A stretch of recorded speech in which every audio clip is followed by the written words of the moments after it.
Assalamualaikum warahmatullahi wabarakatuh. Kami dari kelompok 6 ingin mempresentasikan hasil kerja kelompok kami, yaitu dengan tema keselamatan dan kesehatan kerja dalam bidang transportasi udara. Sebelum saya memasuki materi, alangkah baiknya kita perkenalkan anggota terlebih dahulu. Yang pertama, ada Friska Ayu Sanggredela, NIM 71014181175. Selanjutnya ada Muhammad Rizky Pradana, NIM 71014181186. Selanjutnya ada Umar Ubaidillah, NIM 71014183321. Selanjutnya ada Rizal Azadani, NIM 71014183344. Yang terakhir ada Dwi Putra Andika, NIM 71014183347. Selanjutnya kita memasuki slide yang kedua, yaitu tentang definisi keselamatan dan keamanan transportasi udara. Keamanan transportasi adalah keadaan yang terwujud dari penyelenggaraan transportasi yang bebas dari gangguan atau tindakan yang melawan hukum.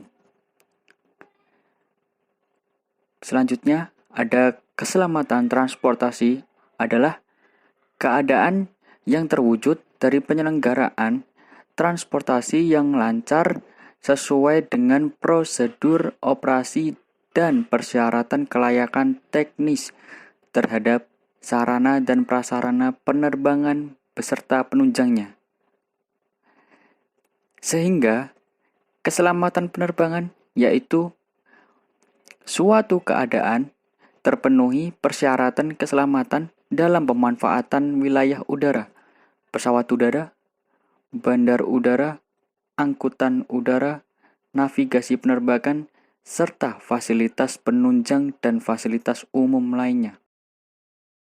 Nama saya Muhammad Rizky Pradana, NIM 71014181186. Di sini saya akan melanjutkan pembahasan mengenai materi peraturan pemerintah yang mengatur tentang keselamatan penerbangan. Yang pertama yaitu Undang-Undang Nomor 15 Tahun 1992 tentang penerbangan. Dalam bab 7 mengenai keamanan dan keselamatan penerbangan, pasal 18 ayat 1 yaitu setiap personil penerbangan wajib memiliki sertifikat kecakapan. Kemudian pasal 19 ayat 1, setiap pesawat udara yang dipergunakan untuk terbang wajib memiliki sertifikat kelayakan udara. Kemudian pasal 20, setiap fasilitas dan atau peralatan penunjang penerbangan wajib memenuhi persyaratan keamanan dan keselamatan penerbangan. Kemudian pasal 21 ayat 1, persyaratan keselamatan penerbangan dalam kegiatan rancang bangun, pembuatan, perakitan, perawatan, dan penyimpanan pesawat udara termasuk komponen-komponen dan suku cadangnya ditetapkan oleh pemerintah. Kemudian yang nomor 2 tentang PP nomor 3 tahun 2001 tentang keamanan dan keselamatan penerbangan. Kemudian yang ketiga, Keputusan Menteri Perhubungan Nomor 18 Tahun 2002 tentang Civil Aviation Safety Regulation Part 135. Yang keempat, Keputusan Menteri Perhubungan Nomor 2 Tahun 2002 tentang Civil Aviation Safety Regulation Part 121. Yang kelima yaitu Peraturan Menteri Perhubungan lainnya yang berkaitan dengan keselamatan dan keamanan penerbangan. Yang keenam, Keputusan Direktur Jenderal Perhubungan Udara yang berkaitan dengan keselamatan dan keamanan penerbangan. Perkenalkan, nama saya Rizal Azadani, NIM 71014181344. Peraturan Tata Tertib Bandar Udara.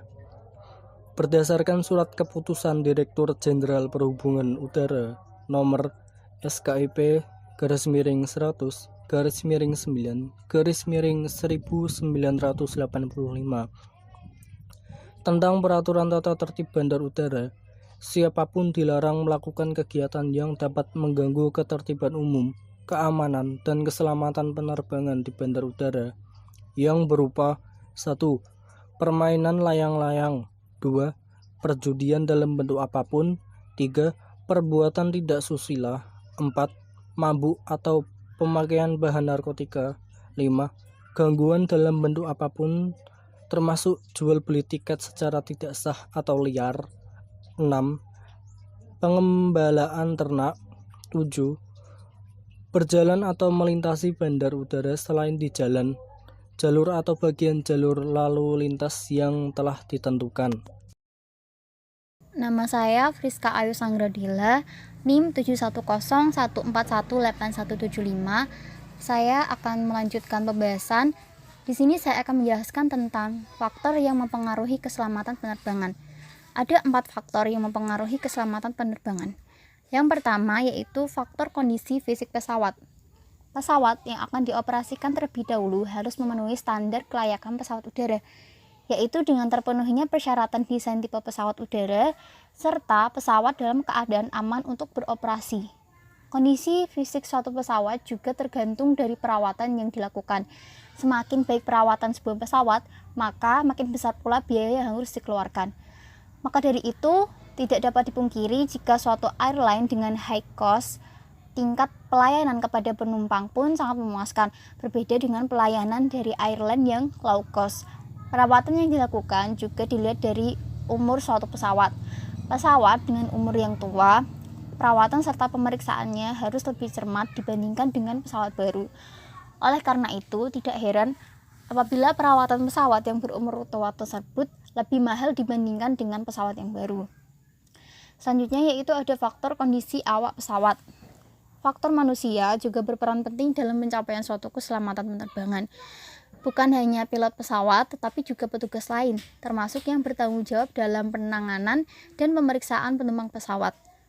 Mereka harus menjalankan prosedur sesuai dengan Undang-Undang Nomor 1 Tahun 2009 tentang penerbangan yang di dalamnya mengatur tentang tugas dan tanggung jawab pihak bandara dalam hal keamanan dan keselamatan penerbangan.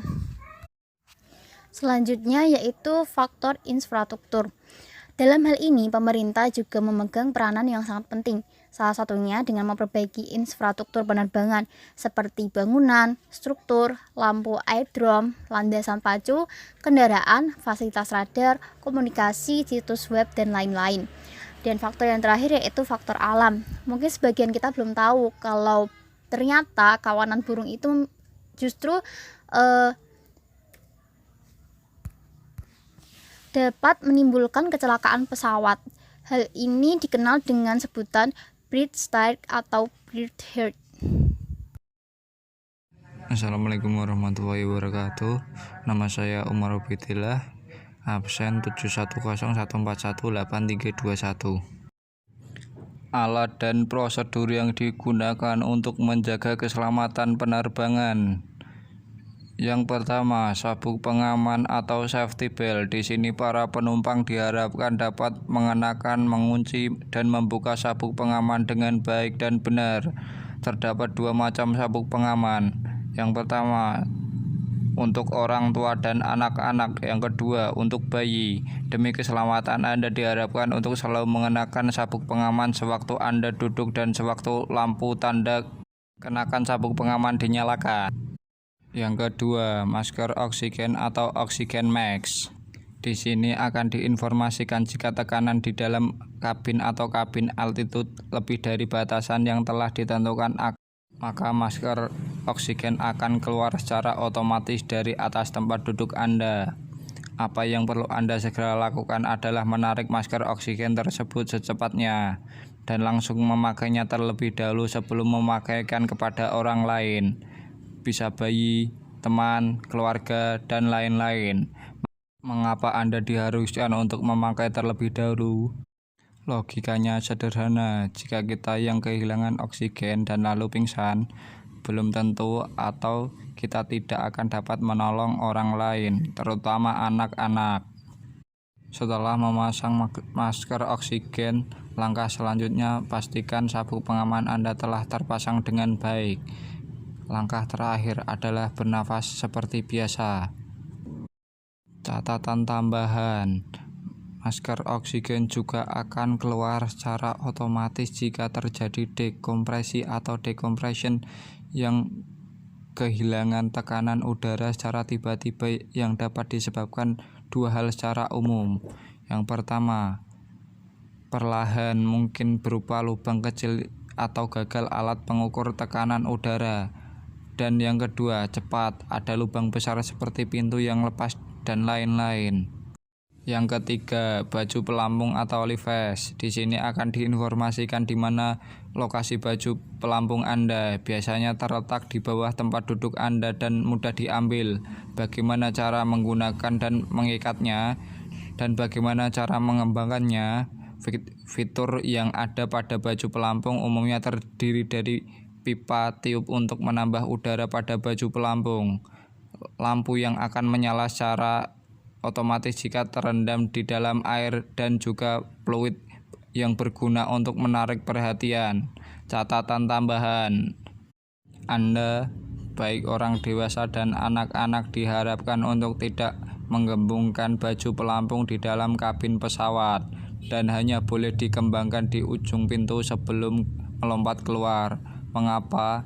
Logikanya sederhana, jika semua panik dan menggembungkan baju pelampung di dalam kabin, apa yang Anda dapat pikirkan terjadi?